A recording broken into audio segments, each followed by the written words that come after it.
Assalamualaikum warahmatullahi wabarakatuh. Perkenalkan, nama saya Muhammad Yusuf Ekonomi dari kelas D4, kelas K3C.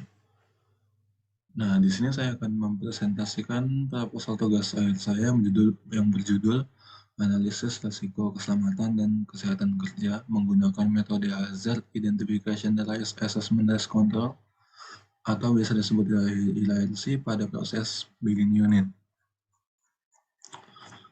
Nah, yang pertama ada pendahuluan, yaitu perkembangan industri di era 4.0 semakin pesat dengan tuntutan yang semakin meningkat.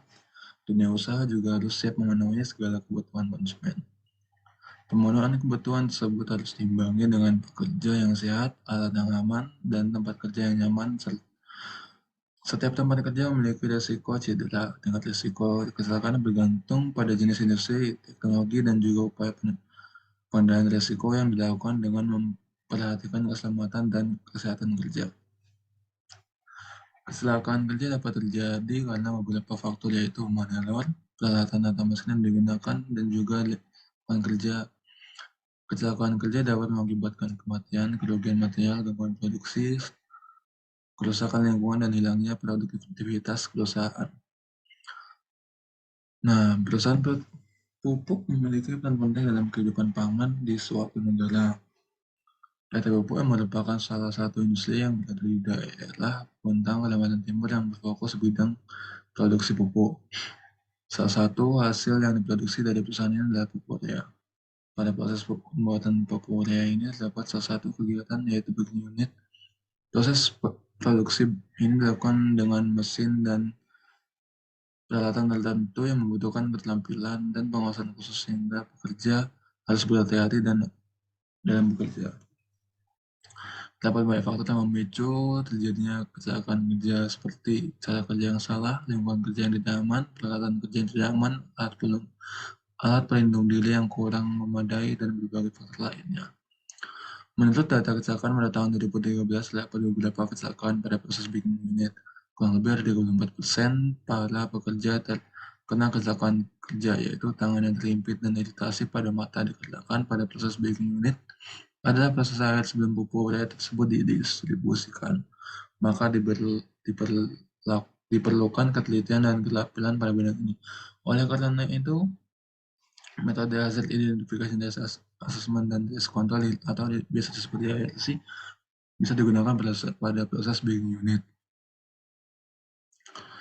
Penelitian ini dilakukan pada orang yang bekerja pada bagian baking unit tersebut. Ini dilakukan dengan metode Hazard Identification Risk Assessment untuk mencegah dan menekan tingkat kecelakaan kerja pada PT Pupuk. Rumusan masalahnya ada yang pertama, itu bagaimana identifikasi risiko keselamatan dan kecelakaan kerja pada proses bikin unit dengan menggunakan metode IRC. Yang kedua, bagaimana rekomendasi yang dapat diberikan setelah analisis dan investigasi pada pekerjaan bikin unit.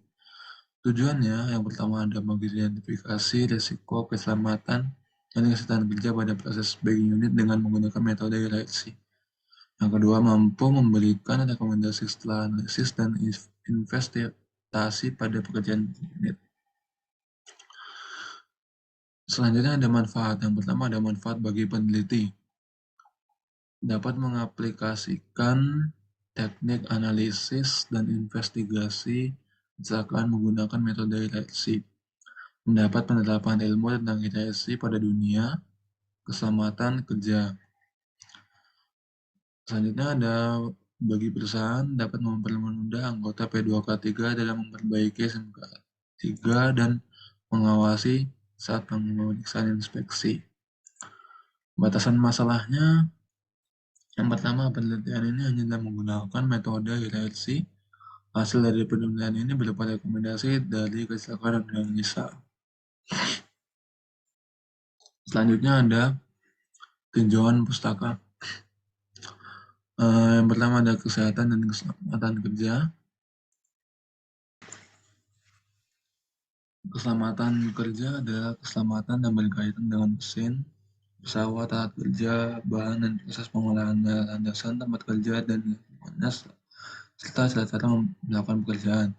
Sedangkan menurut ILO, AKU, WHO, keselamatan dan kesehatan kerja mempromosikan dan melindungi tingkat kesehatan tertinggi termasuk aspek fisik, mental, dan sosial untuk kepentingan semua pekerja di semua tempat kerja. Peningkatan. Nah, selanjutnya kecelakaan kerja. Kecelakaan adalah suatu kecelakaan yang tidak dapat terduga, dapat dikatakan tidak terduga karena di belakang peristiwa yang terjadi tidak terdapat unsur kesengajaan atau unsur perencanaan, sedangkan tidak diharapkan karena peristiwa kecelakaan disertai kerugian material, waktu maupun penderitaan dari skala paling ringan sampai skala paling berat. Ada dua faktor penyebab kecelakaan kerja, yaitu faktor manusia. Faktor manusia dapat terjadi karena berbagai alasan, termasuk tidak terlalu banyak mengikuti jam kerja. Yang kedua, faktor lingkungan. Faktor lingkungan dapat terjadi dalam berbagai cara, termasuk pekerjaan yang berpotensi berbahaya. Selanjutnya, hazard merupakan sifat dari suatu bahan, alat, cara kerja, tempat, posisi kerja, lingkungan kerja yang menimbulkan kerusakan atau kerugian baik bagi manusia, materi, penyakit akibat kerja, cedera, cacat, dan bahkan kematian. Sedangkan pada Bernoulli, hazard atau bahaya didefinisikan sebagai segala sesuatu, baik itu tindakan atau kondisi yang memiliki potensi kecelakaan, cedera pada manusia, serta kerusakan atau gangguan lain. Bahaya dapat berasal dari mana saja. Terus bahaya dikategorikan menjadi 5 jenis, yaitu bahaya mekanis, bahaya biologis, bahaya kimiawi, bahaya fisik, dan bahaya listrik. Selanjutnya ada resiko. Resiko adalah kombinasi dari kemungkinan kejadian dan tingkat keparahan menurut Lamley. Resiko merupakan manifestasi dari potensi bahaya yang ada di area kejadian. Tingkat keparahan resiko diukur dengan kejadian peristiwa yang akan terjadi dan konsekuensi yang dihasilkan. Penting untuk dipahami bahwa resiko tidak selalu memiliki efek negatif dan resiko memiliki efek positif serta peluang. Hubungan hasil dan risiko. Hubungannya sangat erat dan saling mempengaruhi. Risiko adalah untuk mewakili besarnya bahaya dan yang dapat mengakibatkan terjadinya kecelakaan kerja. Manajemen bahaya diperlukan untuk mengurangi risiko-risiko ini. Manajemen risiko adalah proses mengidentifikasi, mengukur, dan menentukan strategi untuk mencegah dan mengelola risiko. Manajemen risiko mengacu pada proses budaya dan struktur manajemen risiko serta direncanakan dengan pengelolaan yang baik. Terkait dengan ketiga, manajemen risiko berupaya mengelola risiko ketiga dan mencegah terjadi kecelakaan yang tidak diinginkan secara terstruktur dan sistematis. Tujuan manajemen risiko yaitu membantu meminimalisir meluasnya efek yang tidak diinginkan, maksimalkan pencapaian tujuan organisasi dengan minimalkan kerugian, melaksanakan program manajemen secara efisien sehingga memberikan keuntungan bukan kerugian. Selanjutnya, melakukan peningkatan pengambilan keputusan pada semua level, menyusun program yang tepat untuk meminimalisasi kerugian pada saat terjadi kegagalan. Selain lain adalah menciptakan manajemen yang bersifat proaktif, bukan bersifat reaktif. Selanjutnya adalah hierarki. Hierarki adalah salah satu cara untuk menerapkan manajemen risiko. HRC dimulai dengan mengidentifikasi atau menentukan sifat aktivitas kerja, kemudian mengidentifikasi risiko-risiko, dan kemudian dilanjutkan dengan penilaian risiko dan manajemen risiko untuk mengidentifikasi peluang yang ada dan tingkat keparahannya. Metode HRC menentukan arah perusahaan untuk memecahkan masalah, terutama dalam pengelolaan perusahaan itu sendiri. Proses pembuatan HRC dibagi menjadi 4 langkah, yaitu mengklasifikasikan jenis pekerjaan, mengidentifikasi jenis bahaya, melakukan penilaian risiko, Menentukan apakah risiko dapat ditoleransi atau tidak. Tahap-tahap untuk menentukan nilai risiko yang pertama adalah klasifikasi aktivitas pekerjaan. Tahap ini dilakukan untuk mengklasifikasi aktivitas kerja dengan tingkat kemiripan pekerja setiap wilayah, baik di dalam maupun di luar lokasi kerja. Yang kedua adalah tahap konsultasi, di mana pemilik perusahaan dan para pekerja ini menentukan solusi terbaik dari macam-macam risiko yang berada di lingkungannya. Yang ketiga, identifikasi. Tahap ini melakukan langkah awal untuk mengembangkan manajemen risiko keselamatan. Yang keempat adalah penilaian risiko. Penilaian risiko itu sendiri adalah proses berangka analisis risiko dan penilaian risiko.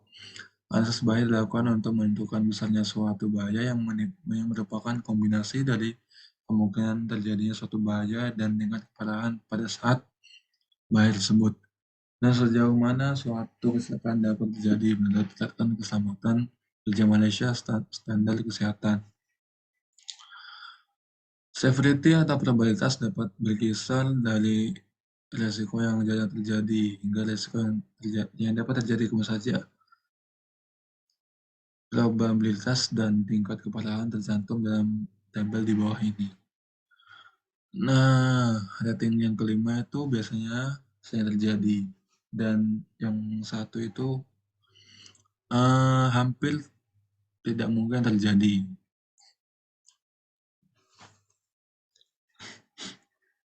Nah, setelah didapatkan likelihood yang pada rating ini, selanjutnya menentukan nilai risiko untuk mendapat level risiko. Untuk mendapatkan nilai risiko dihitung dengan menggunakan rumus sebagai likelihood dikali severity.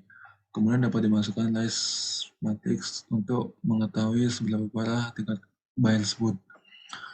Nah, ini skala Lies matrixnya. Nah, hijau yang berarti itu low risk. Risiko dapat diterima, panggilan tambahan tidak diberikan, dan risiko nilai 1-4. Nah, kuning ini memerlukan pendekatan yang direncanakan untuk mengendalikan bahaya. Nah, yang merah, kegiatan dapat dilaksanakan atau dilanjutkan sampai risiko telah direduksi. Nah, yang terakhir, yang kelima itu ada pengendalian risiko. Adalah langkah penting dan memilih pada keseluruhan manajemen risiko yang dapat diketahui dan potensi akibatnya wajib dikelola menggunakan tepat, efektif, sinkron menggunakan kemampuan dan cara perusahaan. Nah, pengendalian risiko terdiri dari 5 pengendalian untuk bahaya, yaitu eliminasi, substitusi, pengendalian teknis, pengendalian administrasi, dan penggunaan APD. Dan terakhir ada implementasi. Dalam tahap ini lakukan perbaikan dalam proses kerja perusahaan mengenai pengendalian risiko adalah pemegang penugasan dan para pekerja dan proses produksi. Selanjutnya proses bagging unit.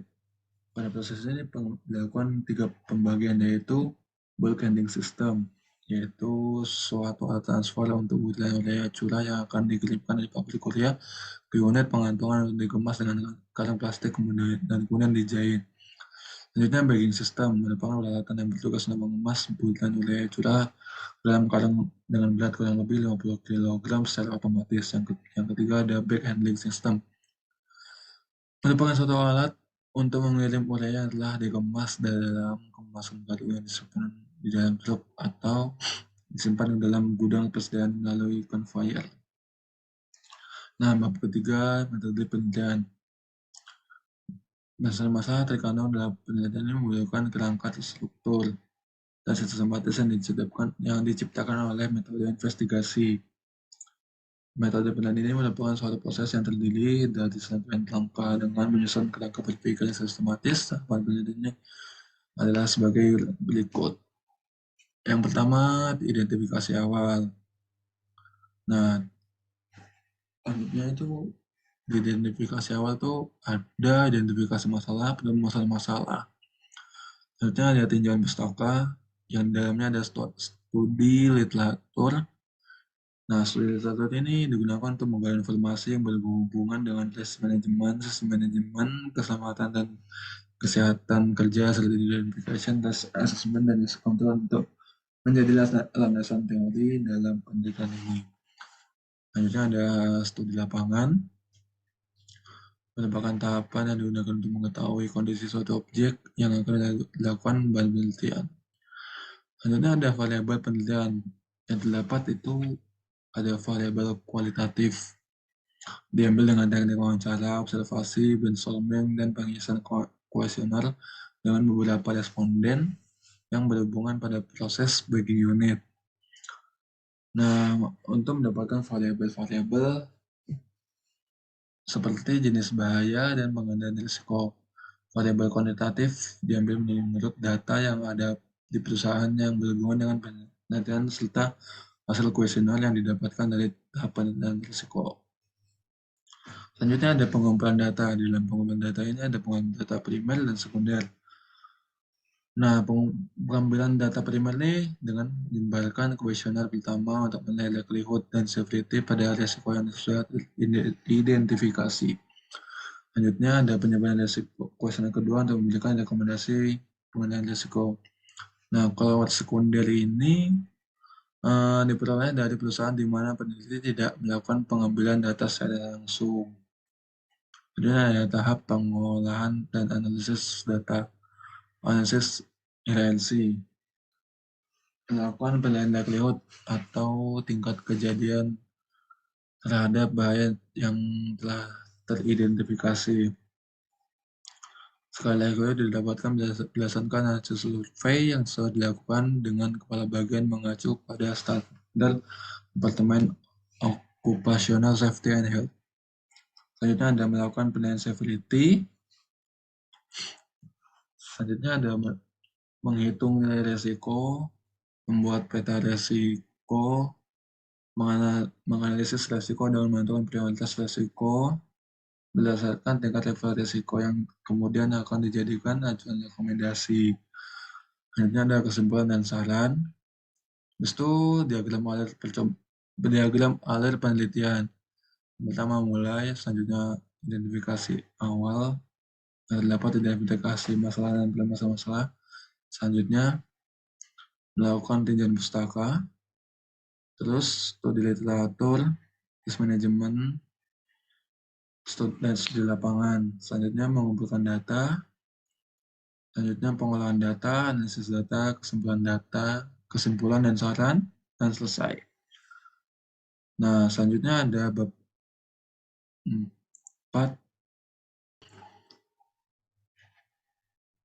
Selanjutnya bab 4, yaitu pengolahan dan analisis data. Yang pertama ada gambaran perusahaan, yaitu latar belakang perusahaan PT Pupuk yang terdapat di Kota Bontang, Kalimantan Timur. Nah, selanjutnya ada pengumpulan data menggunakan tabel likelihood dan severity. Ini tabel likelihood dan severity-nya. Selanjutnya identifikasi bahaya pada proses bagging unit ini dilakukan dengan cara pengamatan langsung dan wawancara kepada pekerja untuk mendapatkan potensi bahaya apa saja yang kemungkinan terjadi pada proses kerja. Nah, selanjutnya ada tabel data kecelakaan. Ini data kecelakaannya. Selanjutnya analisis pada data kecelakaannya adalah dalam hal ini sifat pekerja yang terburu-buru dan juga kurang berhati-hati dalam melakukan aktivitas dapat memicu timbulnya potensi bahaya tersebut seperti berikut. Nah, terus pengolahan data. Ini ada tabel hierarkinya. Terus hasilnya pengolahan data ini menggunakan metode hierarki.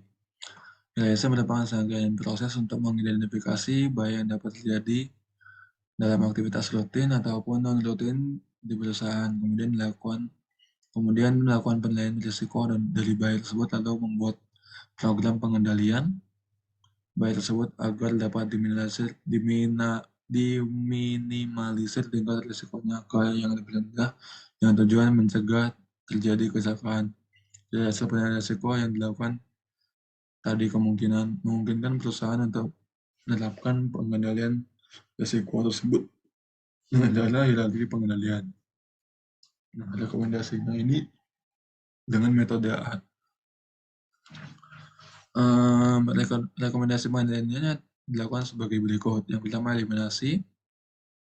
Tahap ini tidak dapat dilakukan karena memungkinkan jika menghilangkan yang menjadi sumber bahaya, yakni seperti tenaga kerja dan mesin yang beroperasi. Selanjutnya, substitusi. Tahap ini dilakukan apabila perusahaan mempunyai dana yang cukup untuk melakukan penggantian baik material, cara kerja, maupun mesin yang digunakan. Selanjutnya, rekayasa teknik. Tahap ini dilakukan dengan memodifikasi baik untuk tempat kerja maupun peralatan yang digunakan, seperti meredesain mesin-mesin bagging unit dan menyediakan tempat istirahat yang nyaman bagi para pekerja. Nah, selanjutnya ada pengendalian administratif. Pada tahap ini dilakukan dengan mengatur pembenahan pekerja sesuai dengan kemampuan dan keterbatasan tenaga kerja untuk membuat jadwal rutin pemeriksaan kesehatan terutama bagi pekerja yang sudah berusia lanjut. Selanjutnya adalah APD. Pada pekerja ini, pekerja harus menggunakan APD yang lengkap dan sesuai dengan bidang kerjanya masing-masing. Nah, selanjutnya ada daftar pustaka. Mungkin itu saja yang dapat saya presentasikan pada proposal simulasi tugas hari ini. Kurang lebihnya mohon dimaafkan. Wassalamualaikum warahmatullahi wabarakatuh.